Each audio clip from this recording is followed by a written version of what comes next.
గారు సార్ ఏంటి ఇప్పుడు రంగా గారి పేరుతోటి ఒక యూనివర్సిటీకి రంగా గారి పేరు పెట్టాలి లేదా ఒక జిల్లా ఏర్పాటు చేయాలి. ఈ రెండు ప్రతిపాదనలు అయితే నేనన్నది కాపు సామాజిక వర్గం నుంచి రావట్లేదండి.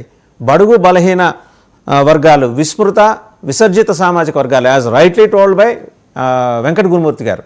ఆయన అందరి ప్రతినిధి, 88% మంది ప్రతినిధి ఆయన. వాళ్ళందరి డిమాండ్ మరి రంగా పేరు నిలబడిపోవాలి. ఐ థింక్ మీరు గుంటూరు అనుకుంటా, కన్నావారి తోట సెంటర్లో గాంధీ నేతాజీ విగ్రహాల మధ్య రంగా గారి విగ్రహం ఉంటుంది. దేశంలో ఎక్కడ లేదు. అంతగా గుండెల్లో పెట్టుకున్నారు గుంటూరు వాళ్ళు కూడా. సరే, ఆ ప్రాంతానికి సంబంధించి ఒక్కసారి ఆయన గుర్తు చేసుకోవడానికి ఒక యూనివర్సిటీకి ఆయన పేరు పెట్టమా, జిల్లా ఏర్పాటు చేయటమా, అట్లాంటి ప్రతిపాదనలు ఏమన్నా కూటమి ప్రభుత్వం పరిశీలించే అవకాశం ఉందా? ఖచ్చితంగా అండి. వంగవీటి రంగా గారు యాక్చువల్గా విజయవాడకి సంబంధించి మామూలుగా పేద ప్రజలు ఏదైనా సమస్య ఎదుర్కొంటే మనకి అండగా ఎవరుంటారనే ఎదుర్కొంటూ ఉంటారు. ఎందుకంటే అప్పట్లో పోలీసులు కానీ లేదంటే పలుకుబడి ఉన్న వాళ్ళు కానీ వాళ్ళు చెప్తే వేదంలాగా బలం రాజ్యంలాగా ఉండే పరిస్థితుల్లో పేదలు మాకు సమస్య వస్తే ఎవరన్నా రౌడీజం చేసినా లేకపోతే వేరే గూండాయిజం చేసినా మాకు ఒక బ్రదర్ లాగా ఉన్నారు, వంగవీటి రంగా గారి దగ్గరికి వెళ్ళి చెప్పుకుంటే అవతల వాడు ధనికుడైనా లేకపోతే పలుకుబడి వాడైనా లేకపోతే సమాజంలో బాగా బలం ఉన్న వాళ్ళైనా కూడా ఆ సమస్య విషయంలో న్యాయం ఎటుంటే అటు వాళ్ళకి అందించిన వ్యక్తి వంగవీటి మోహన్ రంగా గారు. యాక్చువల్గా వంగవీటి మోహన్ రంగా గారి గురించి చాలా మంది తప్పుడుగా ప్రచారం చేస్తూ ఉంటారు. ఈవెన్ జలగ వెంగళరావు గారు కూడా అప్పుడు రాజీవ్ గాంధీ గారికి చెప్పిన సమస్య అదే, చనిపోయినప్పుడు ఏంటి ఇంత ఇదిగా రాష్ట్ర వ్యాప్తంగా ఈ విధంగా జరిగింది, లూటీలు ఇట్లా జరిగాయి అని చనిపోతే అంటే, లేదంటే ఆయన రౌడీగా చిత్రీకరించే ప్రయత్నం చేశారు. నిజానికి ఆయన జైల్లో ఉన్నప్పుడే కాపునాడు పెట్టినప్పుడు దాదాపు 20 లక్షల మంది కృష్ణానది తీరంలో వచ్చి ఆయనకి అండగా నిలబడిన పరిస్థితి, ఆయనకి మద్దతుగా ఉన్న పరిస్థితి చూసాం. నిజానికి ఆయన తన రక్షణ కోరుతూ ఆమరణ నిరాహార దీక్ష చేస్తానంటే ఆయన చంపేశారు. అందరూ కూడా ఎవరైతే ప్రజల సమస్యల కోసం పోరాడుతూ ఉంటారో ఆయన్ని అక్కడ చంపేసిన విధానం కూడా మన కళ్ళకు కట్టినట్టు కనిపిస్తా ఉంటది. పోతిన మహేష్ గారికి తెలియదు అనుకుంటా ఏంటంటే వంగవీటి రంగా గారిని రౌడీ అని సంబోధించిన వ్యక్తులు ఇప్పుడు అదే సెంట్రల్ నియోజకవర్గంలో ఉన్నారు. ముందు ఆయన దాని గురించి మాట్లాడచ్చు.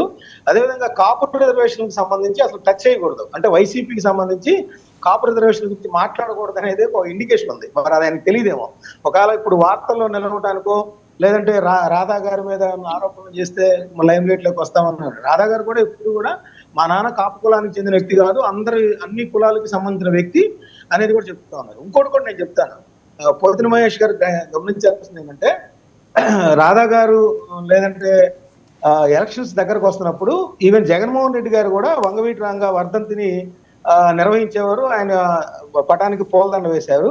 మరి అది నిన్న జగన్మోహన్ రెడ్డి గారు కూడా విస్మరించిన పరిస్థితి కూడా మనం ఇక్కడ గమనించవచ్చు.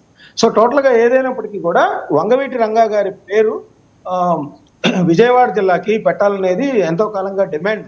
ఆ డిమాండ్ మరి ఇప్పుడు పవన్ కళ్యాణ్ గారు కూడా వంగవీటి రంగా గారు అంటే ఆయన తన అభిమానాన్ని చాటుకున్నారు. వంగవీటి రంగా గారి పోరాటాల స్ఫూర్తితోనే మేము అందరం ముందుకు వెళ్తామని పవన్ కళ్యాణ్ గారు కూడా ప్రకటించిన నేపథ్యంలో ఆ దిశగా ఆయన కూడా ప్రయత్నిస్తారని నాకైతే అనిపిస్తా ఉంది. కృష్ణా జిల్లా అదే కృష్ణా యూనివర్సిటీగానే కాదు, ఒక జిల్లాకి ఉంటే ఆ పోరాట స్ఫూర్తి అందరిలో కలిగిద్ది అనేది నా ఉద్దేశం. ఎందుకంటే మీరు అన్నట్లు గుంటూరులోనే కాదు, అటు మనకి విశాఖపట్నం విజయనగరం దాకా చూస్తే ఇటు రాయలసీమ ఇందాక మహేష్ గారు చెప్పినట్టు వంగవీటి రంగా విగ్రహాలని వాళ్ళు ఓన్ చేసుకొని నెలకొల్పుతూ ఉంటారు. వాళ్ళు డబ్బులు సొంతగా వేసుకొని, ఎవరు రాధా గారు ఇంకొకరిలో పునర్బలం లేదు. ఆయన పోరాట స్ఫూర్తి అలా ఉంటుంది. ఆయన తలుచుకుంటే ఆయన చూస్తేనే ఒక పోరాటాలకి ఆయన పెట్టింది పేరుగా ఆయన చూస్తేనే ఒక గూస్ బంప్స్ వస్తాయి ఇప్పుడు భాషలో చెప్పాలంటే. ఆ విధమైన పోరాటాలు ఆయన చేశారు. ఆయన ఎవరైతే అన్యాయాలు చేస్తారో వాళ్ళందరికీ సింహస్వప్నంగా నిలిచిన పరిస్థితి కూడా ఉంది. కాబట్టి పవన్ కళ్యాణ్ గారు ఒక జిల్లాకి వంగవీటి రంగా గారి పేరు పెట్టే విధంగా అటు చంద్రబాబు నాయుడు గారిని కూడా ఒప్పించి నిర్ణయం తీసుకుంటారని నేనైతే అనుకుంటాను. రైట్ రవికిరణ్ గారు, నెక్స్ట్